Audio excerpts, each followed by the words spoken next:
I'm Peter Rubel, the Zen Realtor, and this is None Dare Move to Heron Island. Usually when I mention a house on Heron Island to a customer, they immediately dismiss it because of the ferry. To get on the ferry, you need to be with a licensed realtor or have a homeowner on the island to sponsor your trip. It's a 10-minute ride.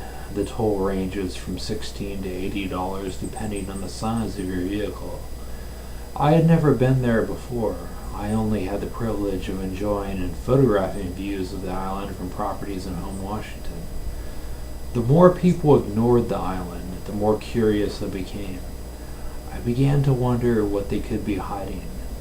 While entertaining the idea of a day trip to Heron, I met a customer who wanted to list a waterfront house there. So I prepared for my maiden voyage. As a realtor, I'm in an elite group only shared by emergency personnel. I could ride without a guest pass. All I needed was my real estate license, business card, and address of the house I was going to. When I arrived on the island, the first thing I noticed was the infestation of deer. In fact, I had never been to a place that had more deer, and that's saying something. When I toured the house I was listing, I got the feeling I was in a campground. How wonderful it would be to have a house with your own personal campground. You would never have to get away because you are already away.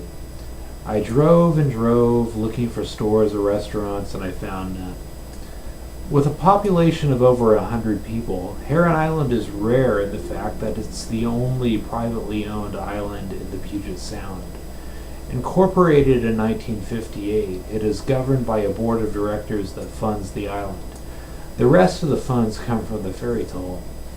The island could one day have an initial public offering and sell stock. What does Heron Island have to offer? Nothing.